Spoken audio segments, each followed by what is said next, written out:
Welcome to the Leading Second podcast, a space to help church leaders thrive in the second chair.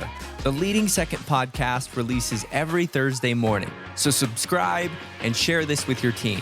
Now let's jump into another episode for all of us who lead from the middle.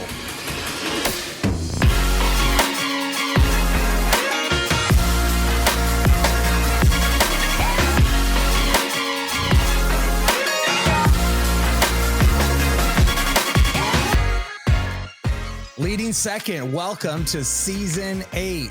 Come on, somebody, of the Leading Second podcast. My name is Brandon Stewart. On behalf of my wife, Lindsay, and our team, it is our privilege and it is our honor to host you in this space. If you lead from the middle in any capacity, we've created this tribe for you. Welcome home today. We're here to help you thrive as a leader in the second chair. And if this podcast is valuable to you today, I want to encourage you to head to leadingsecond.com/podcast. There you will find a discussion guide that we have created for you. Actually, it's powered by Pulpit AI. We're really proud to partner with them this year. Some discussion questions prepared for you there for use with your team. And I am joined today, first of all, by two members of our coaching team with Leading Second, who are going to help me interview our guests today. First of all, Joseph Kelley, welcome to the podcast, my friend, part of our Leading Second Build coaching team. Yeah, thank you. Honor to be here and just happy to be a part of this conversation. Okay, give us the bio. Where are you from? From Oklahoma City, my wife Sherry, and I get the privilege to serve Pastor Kevin and Martha Fouts at Discovery Church for the past almost 13 years now. And I have three beautiful children and excited to be a part of what God's doing this year in our church and in Leading Second. Yeah, we love you. Thanks so much for adding value. And then I've got Devon Torres from Kansas City, Missouri, ladies and gentlemen. That's right. Kansas City, get the opportunity and the pleasure to serve underneath Pastor Philip and Pastor Susan O'Reilly here at the Rock of KC. And such an incredible honor to be on this show with you, Brandon. As you know, my personal story connected to Leading Second. I am who I am today because of you guys. And just to share briefly, 3 years ago, right at the first of your Leading Second camp, I had just lost my husband. You were pretty incredible, sensitive to Holy Spirit, reached out to my pastor, asked specifically for me to be there. So it's a month after he had passed away. I happened to be at your camp, and the relationships that were forged there has radically changed my life. It kept me in the ring. I am in full-time ministry today only because of Leading Second, and obviously because of the grace of God. So such an honor to be here today. We love you, and you are family. And if anyone's listening to this on release day, we're actually at camp right now in Dallas. Leading Second camp is happening today, and we're just so thankful for you, Devon, and we're thankful for all God's doing in that space. And so enough with the announcements today. I'm so excited to welcome back to the podcast a very dear friend of Leading Second and my family, Pastor Marcus Mecum from Seven Hills Church in Florence, Kentucky. Say hello, Pastor Marcus. Thank you. Honored to be here. Appreciate you, Brandon, and Leading Second and all you guys do to help the body of Christ. It's pretty amazing to watch how God's increased your influence and all the ways he's using you is really special. Really is so proud of you. Well, thank you. I'm so glad you're here. I feel honored to have you help us kick off our 8th season here today. And I just have to give honor where honor is due. I absolutely love, first of all, who you are as a pastor. You're a brilliant pastor and leadership mind. You have an amazing church in Kentucky. We're looking forward to being with you in a few weeks with Team Church one day. Leading Second will be a part of that event. And God has just done something so significant through you. In fact, you just celebrated 20 years of pastoring there in Kentucky. We did. We're grateful for you, my friend. And I remember to that note, I remember sitting with you at a restaurant. It had to be over 20 years ago, I guess, where you were sharing there was this little church in Kentucky that was inviting you to come. And it's just been fun for me to watch what God has done through you. Today, what we're aiming to do in this episode is we're aiming to kick off a conversation we're going to have all season long on the podcast and in the life of Leading Second. We are calling this episode theme Found Faithful. Found Faithful. The Apostle Paul writes in 1 Corinthians chapter 4 in verse 1, he's talking about leaders. And he reminds us that our DNA, our definition of leadership in the kingdom is we are servants of Christ and stewards of the mysteries of God. This is the verse that grabbed a hold of me years ago, where I began to develop a conviction for the second chair. And he goes on to say this in verse 2, it is required in stewards that one be found faithful. Pastor Marcus, this year we want to explore, what does it mean to be faithful in the second chair? What does Jesus consider faithful in his church? And so just interested in exploring that with you today. And to get us started, I'd love to hear a little bit about your family, but also a little bit about how you got your start in ministry. You spent your own time before you were pastor. You spent your own time in the second chair. Maybe tell us a little bit about that. Yeah, let me think. 1997 was when I started in full-time ministry. I think it was June of 97. So I don't know how long ago that's been, but a long time ago. Started out as a youth pastor, and, me and my wife had just gotten married, and, not long after that, we had our two little girls. Now I have two grandsons. And so we're family's growing. Wild. But we started off youth pastoring with no major goals or plans other than just to love on young people. I can remember the way it kind of happened for us. I think it happens differently for everybody, but my father-in-law was the pastor. The youth pastor had left, and he asked us to help take care of the 15 kids that were there. So we did. And there was never a plan on being, a major pastor or anything like that. I was just trying to help my father-in-law out, and they were trying to hire a more qualified person. And so we were just volunteers. Sure. And fast forward after, I don't remember how long it was, 6 months, they had all the people they tried to hire didn't want the job because the church was too small or the salary wasn't enough. And so at some point, I guess they decided that, maybe that I was an option. But the way that that happened was I started to say, well, maybe if I can grow this youth group, the guys that they're bringing in it'll be attractive to them. So I was trying to build the resume for the church for these guys to want to take the youth group. So I started going and studying other youth programs to try to figure out what can I do to make this youth program something somebody will want to take. Mm-hmm. Really helping out my father-in-law. And so long story short, we just went in and tried to figure out how to take 15 kids to 30. I can remember the little room that we were in. I used to take little cassette tapes and pre-record the worship songs. That's real right there. That's real. It was a stereo. Like when I say it, this was you could go get it at like a junkyard. This was not a nice stereo. And I put the worship tapes in and play a worship song and then exhort in between the songs, and then play another worship song and exhort in between the songs. And I can remember going in, it was just a white walled room with, maybe fit 20 people in it. And I tried to figure out, well, what could I do to the walls, and what could I maybe put something behind me, behind the, there's like cabinets behind me. Maybe we could put something up there. And we literally just started to figure out what could we do every week to make it better. And at some point figured out how to put a little worship band together. Nobody could play any instrument, but one guy's uncle had left a bass guitar in the basement. So he's like, I could play bass. And we literally put the band together like that.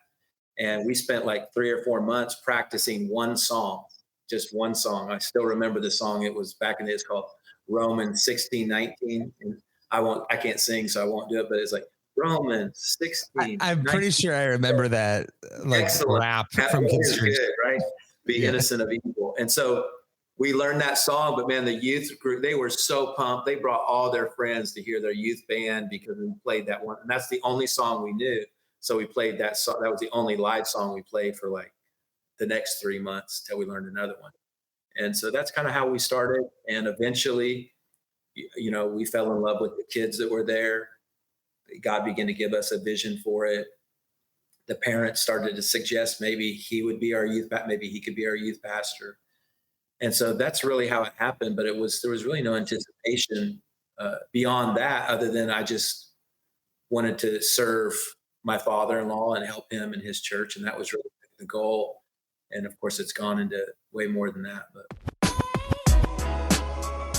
update for you, you can now find this episode of the podcast in video form on Leading Second Plus, alongside the whole library of online courses designed to help church leaders thrive in the second chair. We know there's a tension when you're leading from the middle, and that's why we've created a space for leaders just like you who want to get it right for your pastor and develop skills and wisdom to know that you're winning at your role. So you'll be able to get new content regularly, anytime, anywhere, from world-class leaders that you know and love, and you'll get exclusive second chair leadership development content from our library. So we're happy to offer you a 7-day free trial. If you want to check it out, you can go to leadingsecond.com to take your new step in leadership development. I so wish sometimes we could take Gen Z leaders to those days. I think I had my moments like that probably about 2001, a few years after you, bad rooms, bad sound, of course, no social media. I mean, we may have barely had a cell phone, sort of, T9 texting, just such an interesting day where, and here's maybe a point I think I'd want to make is, we couldn't see what anyone else was doing unless you went to a church, went to a conference. There was no social media. You had no visibility. All you had to do was just be faithful with what was right in front of you. That cassette tape. That's brilliant, by the way. The service flow. I'm sure in that season it was very formative to you. Tell me, just from your perspective of having served in the second chair, even now your perspective as a lead pastor, let's just kind of go into the topic and invade it a little bit. From your perspective, what does faithfulness look like in the second chair? Like, could we actually start to craft some DNA and some language about what does it look like? What does it mean when we talk about being found faithful in the second chair? What does that mean to you? You could probably ask me that 10 different times and I'd answer it different. But I would say right now, what it kind of comes down to is why you're doing it in the first place. My very first church that I got saved in was about 70 to 100 people. I'm saying 100 because but it's probably 70 people. And we didn't have a full-time youth pastor. Our youth pastor worked in a freezer, driving a forklift. And he would come on his break still in his freezer clothes. His face was bright red. And he had 15 minutes to preach to us. And then he had to head back to work. And that was our youth pastor.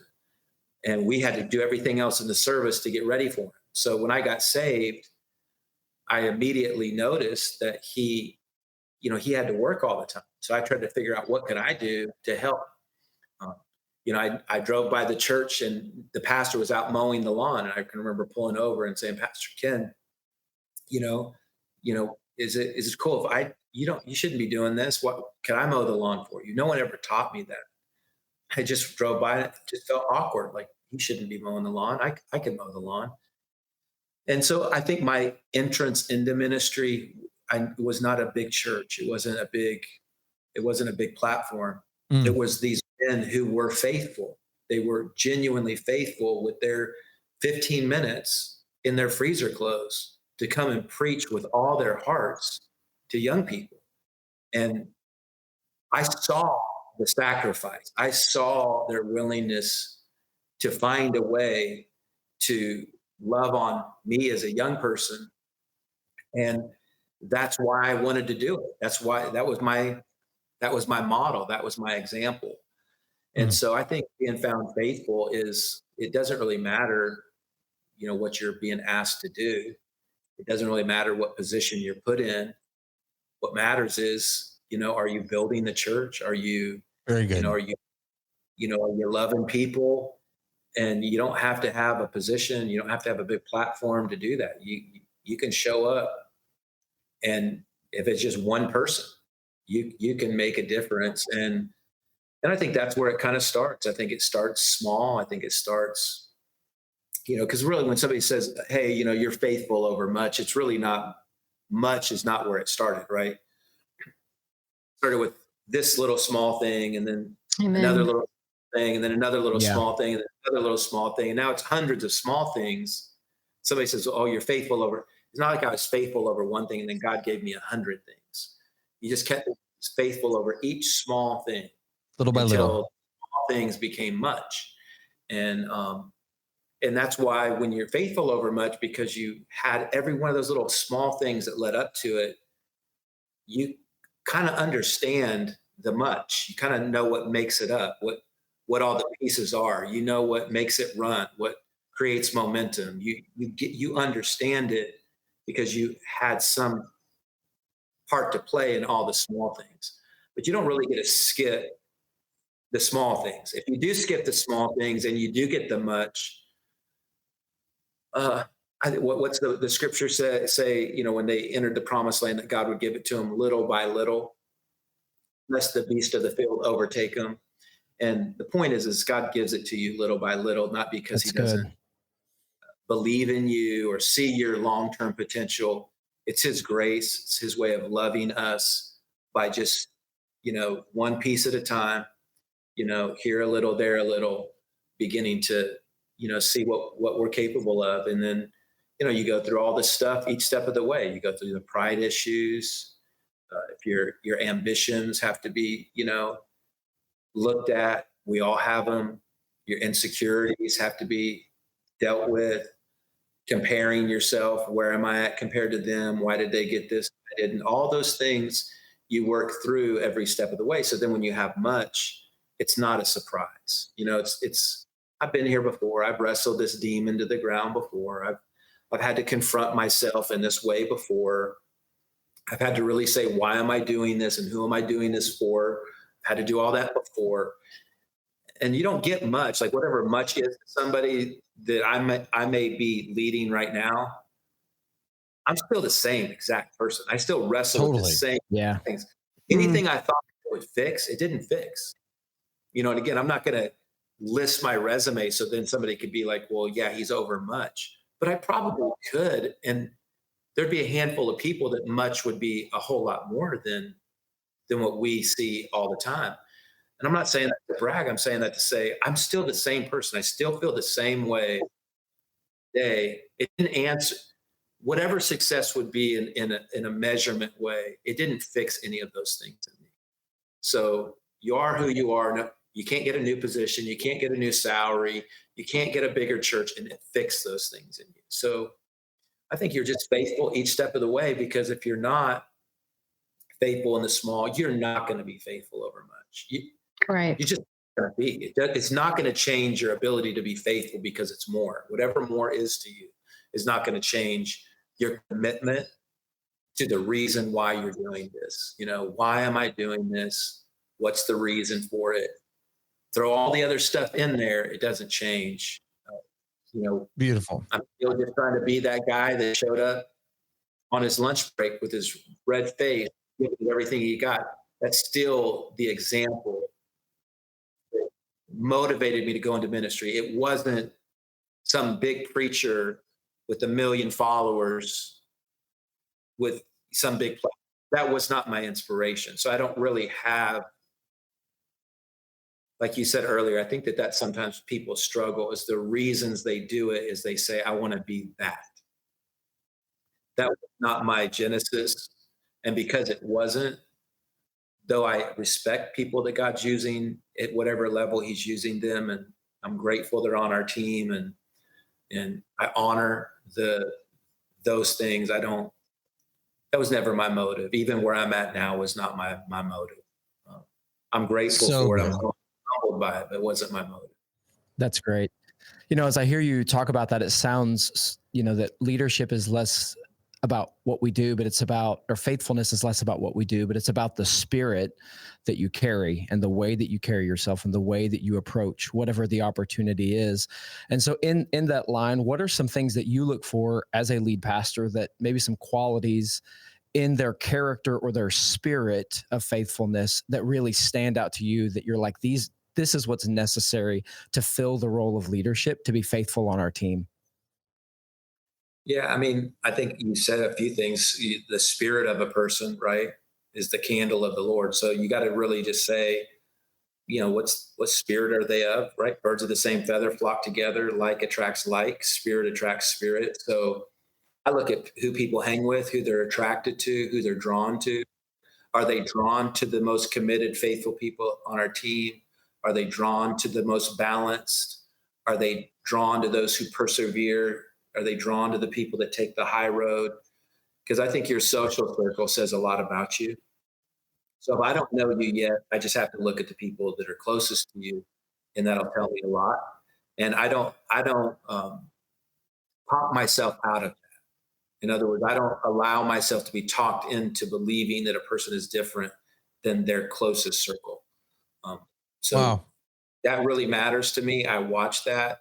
So if they're always drawn to somebody that's fringy, if they're always drawn to somebody that is easily offended, always drawn to the people that find the negative, that type of stuff, then I just kind of know that person is not worthwhile. They're not ready to be elevated, kind of thing. And so I look at people's circle.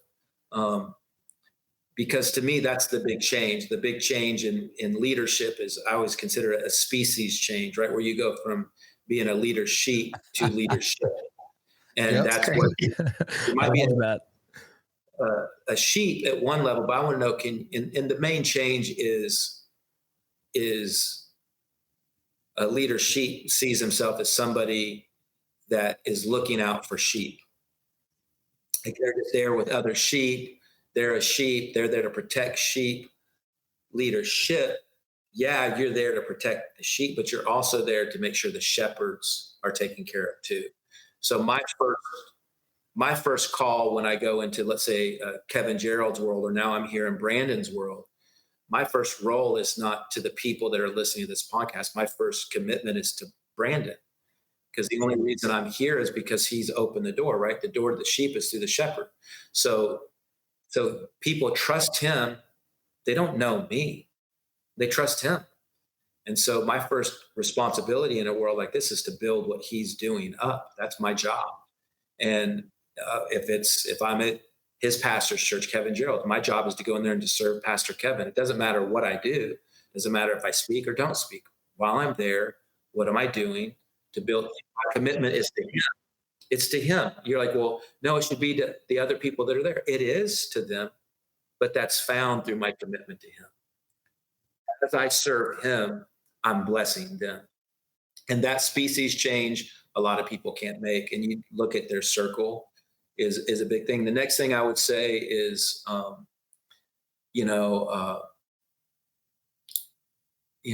do I look for? Do they fix problems? Do they create problems?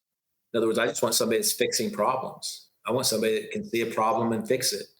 For me, I saw the pastor mowing the lawn. I went and fixed the problem. No one had to teach me to fix the problem. I saw it as a problem. I fixed the problem. So people that don't know how to find solutions, fix problems, take the initiative, I usually, avoid people that need me to do all the thinking for them. Like, what do you want here? I didn't do what he wanted because he didn't give me the vision.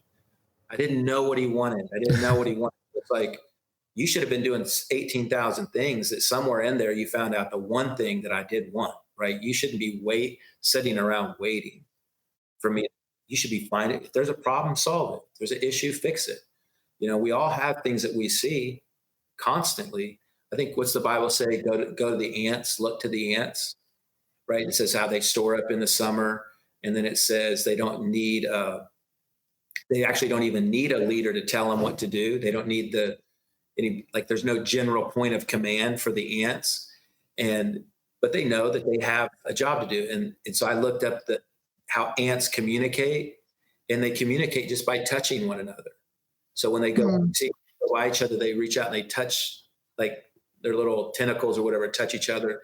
And what they're doing is they're sensing based upon the direction they're going. So if they're heading out of the nest and one's coming in, they can smell whether there's food. If they're carrying food, they smell it. So that ant knows, hey, there's food, because they touched that person that said there's food. If that ant coming in, let's say it's soaked in water, or then they know that there's some type of flooding out there, or there's some type of risk, or if there's a gap in the lines between the ants, then that's in trouble, right? Because there should be ant. If there's a sudden gap, they'll turn around because it lets them know that there's something's happened out there that's negative. Don't tell them that. They have their sensors out there sensing what's going on. So I look for people that have sensitivity to know what's going on, because sometimes I'm just overwhelmed by the million things I got to do, and they want me to come and figure out how to make sure that the Domino's pizza is brought in. You can see they're out there, right? You can see they're at the door. Like, you can see that they're knocking. You can see that they need to be brought in. Doesn't matter if the Domino's pizza is for you. Go let them in the door. So I think that I look for people that can solve problems, fix problems. And again, at the end of the day, you really are looking for somebody that has a heart to serve. If they have another agenda behind what they're doing besides serve, you're never going to be able to meet their expectations long term, because they need, in their mind, you owe them something.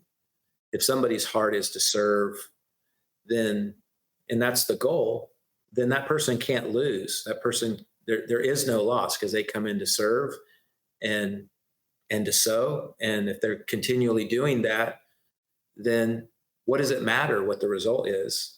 We want results, we want things to move forward, but we just want to see people come in with a heart to serve, give of themselves, find problems, fix them, treat people right, act right, be kind, don't cause problems, don't walk around making everything about you. The world doesn't orbit around you. Lower your expectations on everybody else, increase your expectations of yourself, right? Be easy on others, give grace to others, be hard on yourself. If you can be hard on somebody, be hard on you. Get there early, leave late, go the extra mile, all those little things, just be the kind of person that an organization cannot live without. Don't be the kind of person that's like, people are looking over their shoulder all the time. What's this guy up to now? What's he doing now? What angles he doing? So good. Yeah. Very good. I have a question for you. I feel like so much of what we're speaking to is truly like the motivation of the heart, is the motivation to serve, or, what I've told my team before is that I can be mopping the floor in the lobby and you can be mopping the floor in the lobby, and we could have completely different reasons for why we're doing it, but we're responsible for our own motivations, my heart, my responsibility. But as a senior pastor, how do you help your team, your second chair leaders, manage the motivation of their heart to make sure that they have a pure heart, that there's any crooked ways in them have been straightened, and that they're praying for those things, and that their motivations remain pure? It does get harder as you go along, because your team gets bigger. As the organization grows, the snake sheds its skin. So the people that you've spent the most time with up until now are now somewhere else doing something else usually. So you have to re-up with a new generation of people. So it does get harder as you go along. Wow. We just try to emphasize that, the most important gift they can give me, the church, their family, themselves, their team, their future, is their relationship with God. And that really is their responsibility above everything else. And that never goes away. At never any point does that become something that's easier.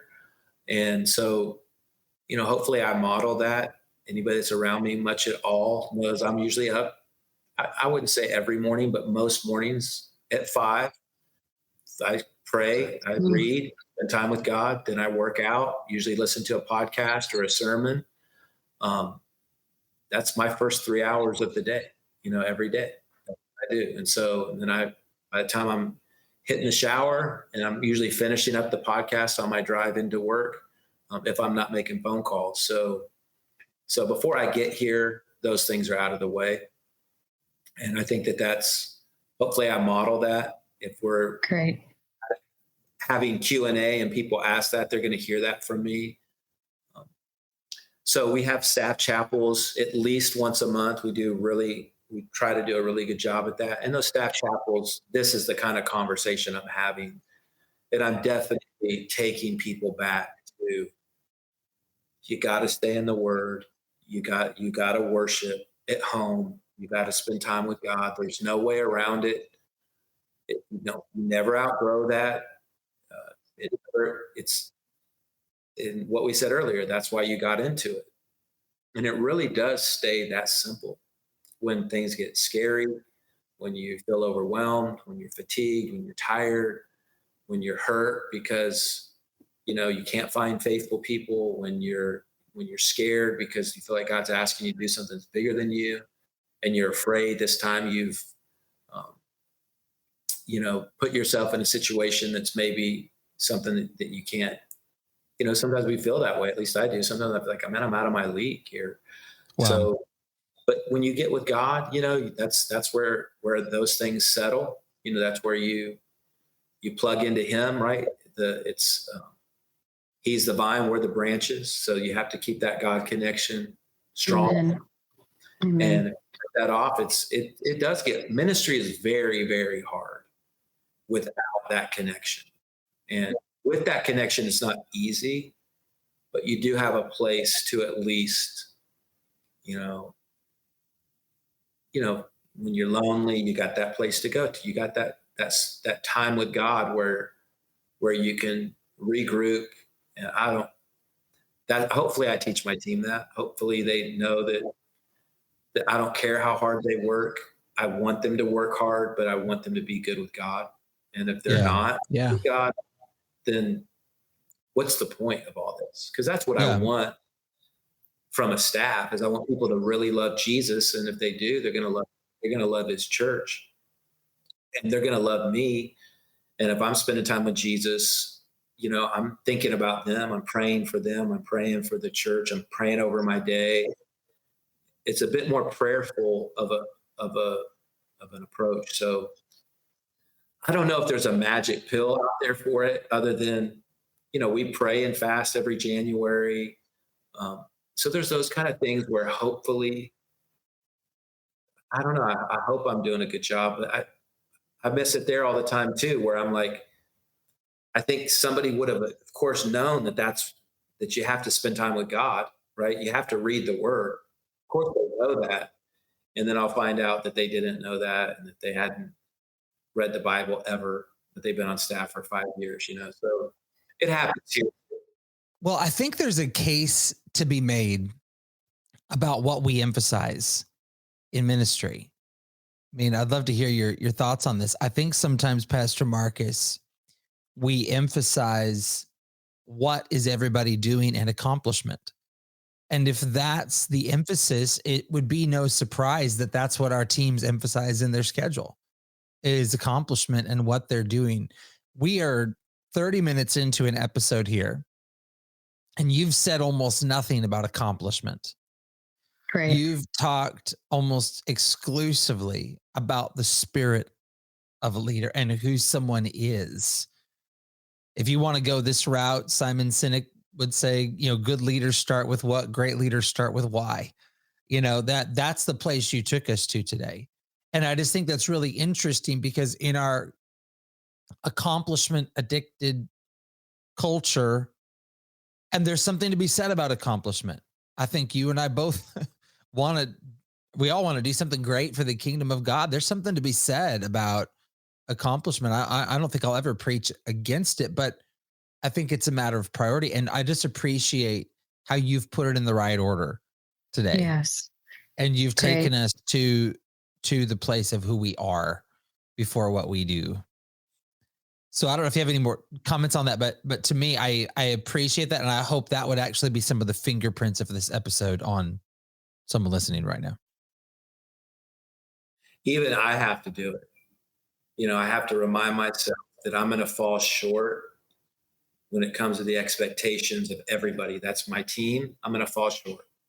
There's going to be needs I can't meet. There's going to be people I can't get to. There's going to be within the church. There's going to be with friends, other pastors, other leaders. I even think when I got an email for this, like I forgot to respond to the first email.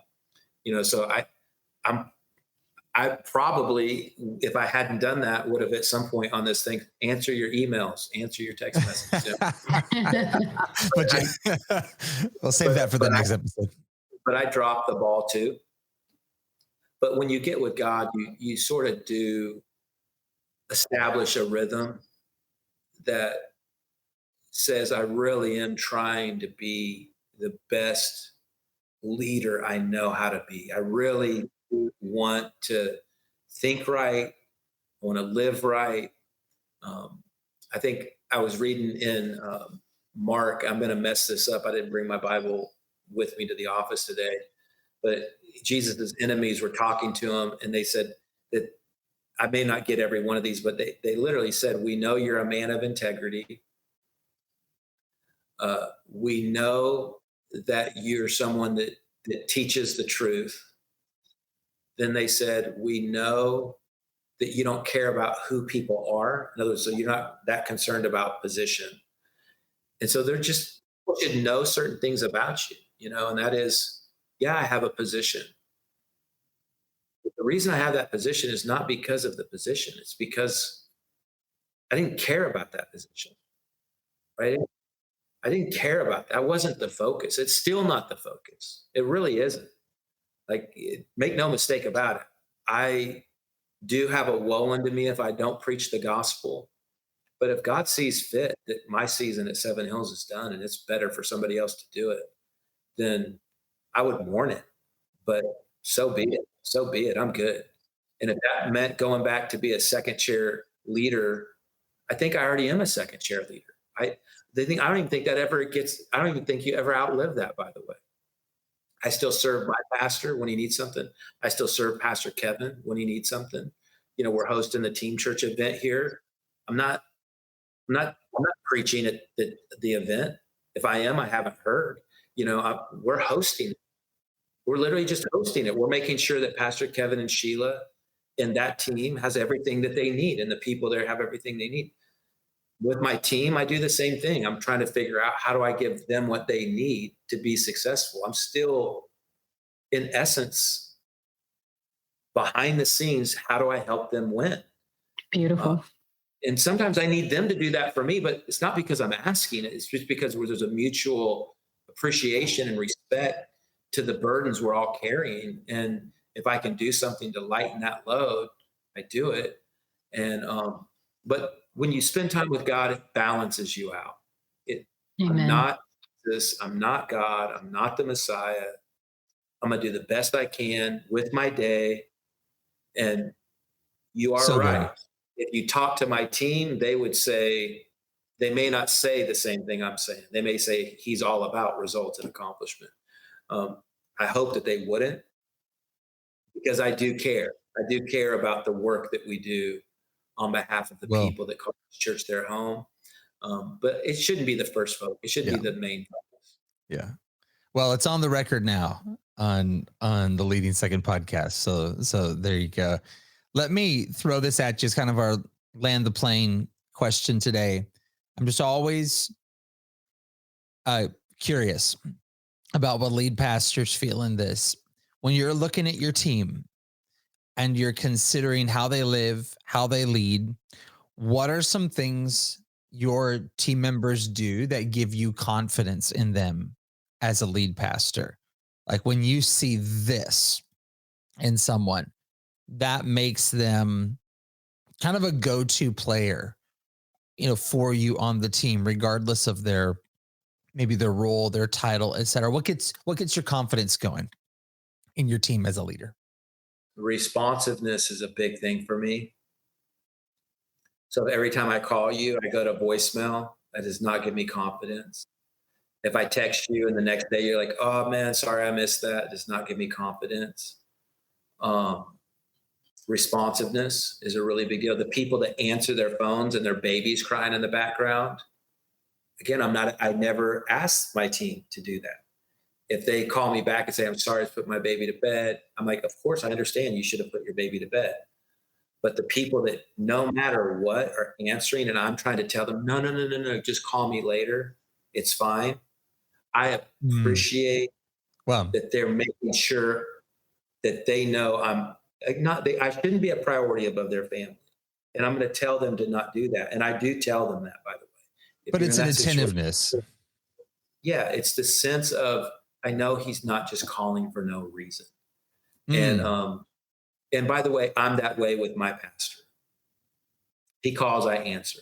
There may be some situations I don't, and you're away from your phone. You shouldn't be religious about it, but definitely very sensitive that if they call, responsiveness is a big deal for me. The other thing would be, I think this is in the same lane, but if we talk about something being done, that they do it, that they make it a big priority, that they execute.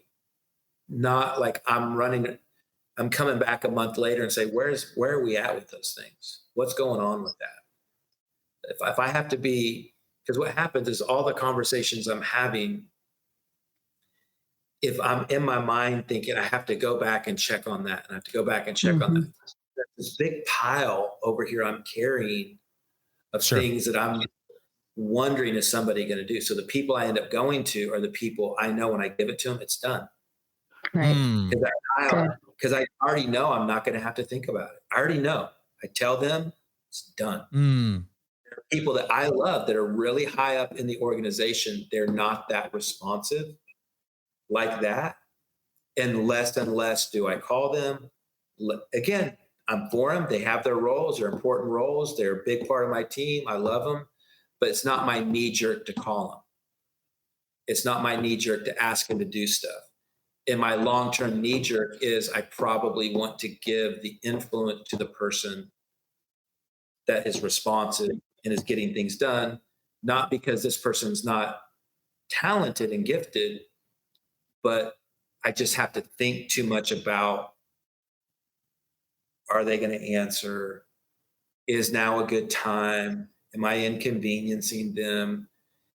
And even the feel sometimes like, oh, well, as a pastor, you shouldn't call at this time, or you should respect those boundaries. And I do respect those boundaries.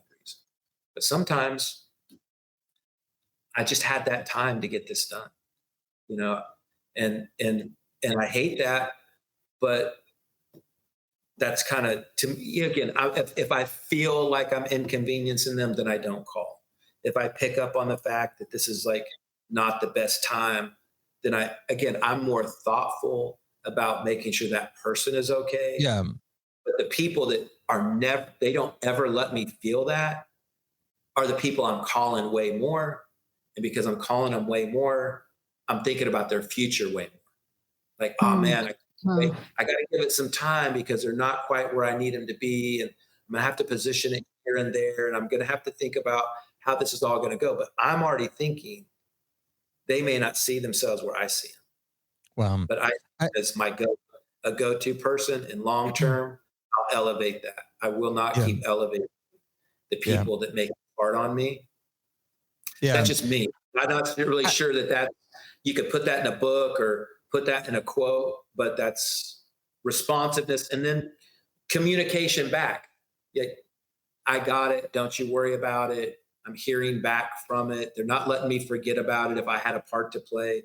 Hey, don't forget you said you would call. Don't forget you mentioned that I'm getting this done, but you said that there was this piece of it. Are you still good to do that? Yeah.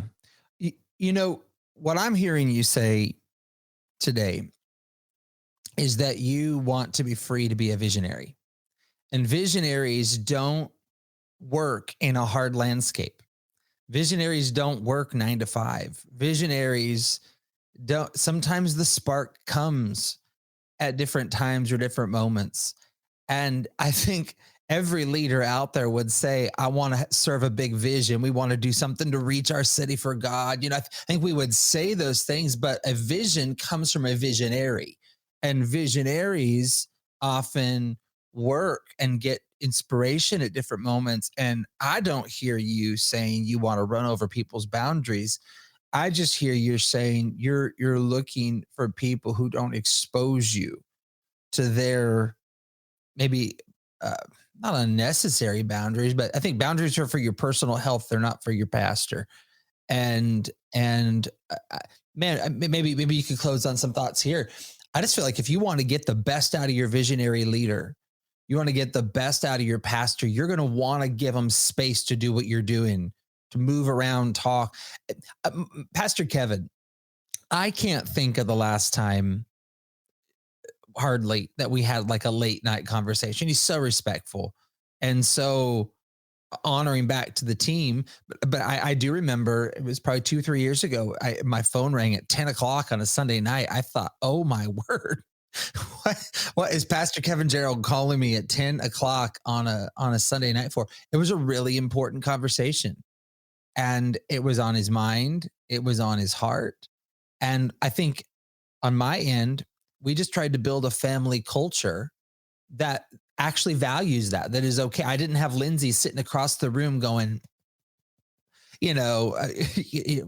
wrap it up.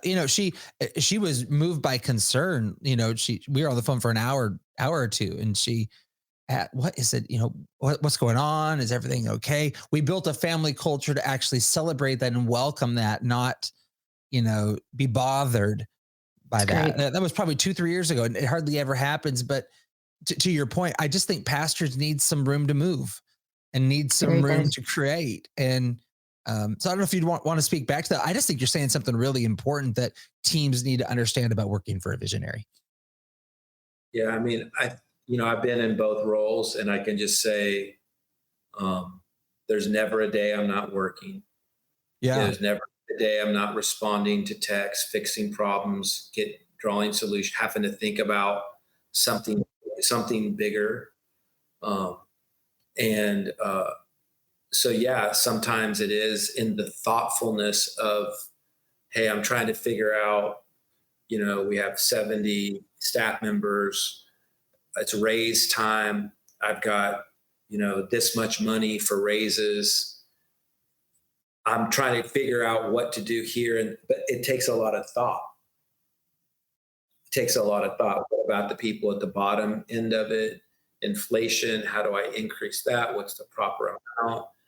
You're just always in thought like that. You're in thought about a staff member transition that nobody knows about, and you're trying to think, if I got to do this, and I got to think about this. And you're always having to push the domino and see how far it falls. And you're risk analyzing every single thing that you do.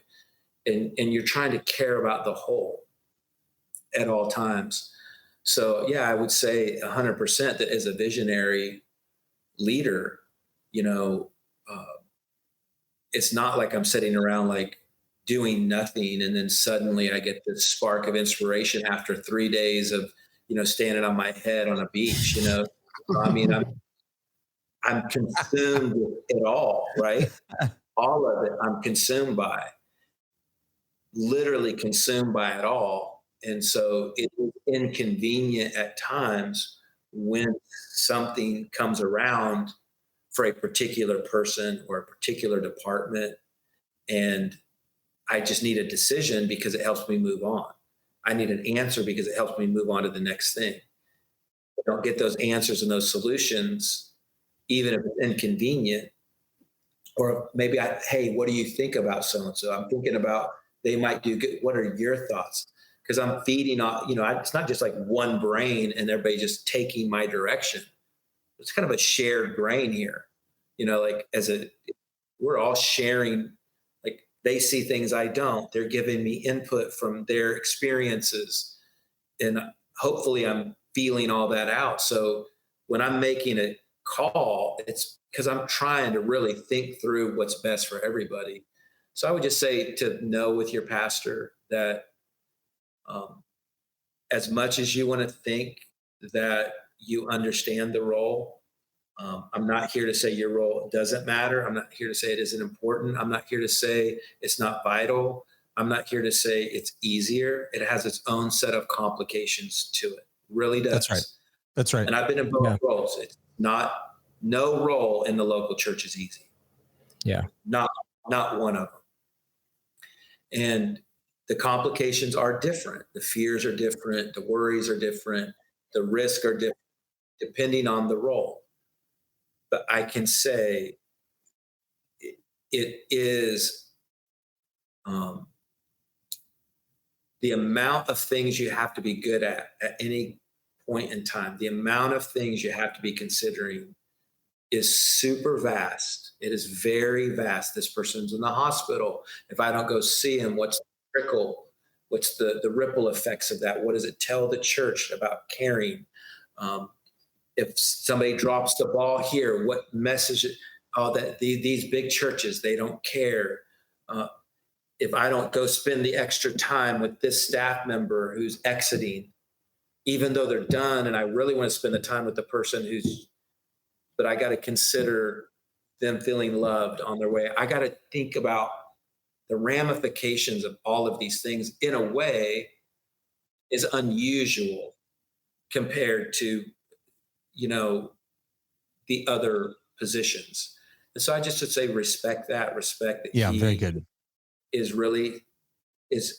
whether you see the exact specifics of the job or not in the same way, whether it's office hours in the same way, or whether you see him in his office doing emails or answering phone calls in the same way, remove all that from it and know he is overwhelmed and he appreciates the people around him who are helping take things off of his plate, solve problems for him, don't create problems.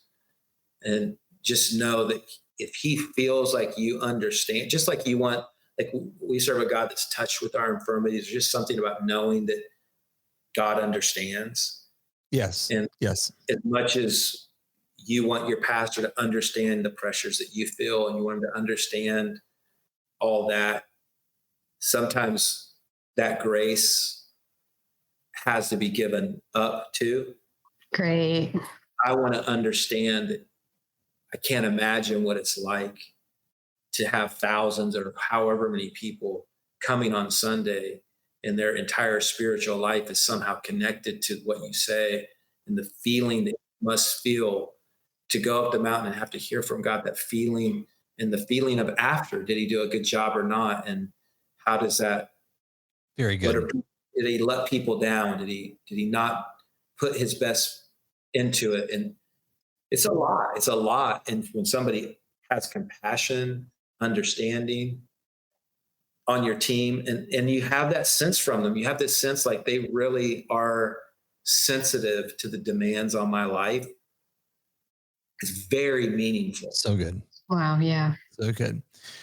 Well, Pastor Marcus, I could talk to you for a while. And quite frankly, I always tell my pastor this when he's on. I feel like this space is, I wish every leader out there could sit and have coffee with you and just hear the heart of a pastor. That's what we've heard today. And I'm so thankful just to have you pull back the veil a little bit on what a pastor thinks, what a pastor feels. I pray that for someone listening today, this has done a little bit of that. But we'll leave it for there today. Pastor Marcus, thank you so much for who you are. Thank you so much for how you lead. Thank you so much for your investment, for seeing beyond just your own field. You have enough going on, but you make a continual investment into the body of Christ, including our little field here. We're really, really grateful for you. And I just wanted to thank you for being with us today. Yes. Thank you so much. Appreciate each of you. Thank you so much. Well, leading second, we're so excited for this year. We're so excited to explore a lot of topics, but none more than faithfulness. And our prayer, our deepest prayer, is that you before the Lord would be found faithful with everything that's in your hands. So buckle up. It's going to be a fun season 8 of the Leading Second podcast. I think we even have our 200th episode coming up in a couple of weeks. It's going to be fun. But we love you. Devon, Joseph, thank you for being with us today as well. Leading Second, we love you. Until next time, let's run strong for the kingdom and lead in an uncommon way together. God bless you.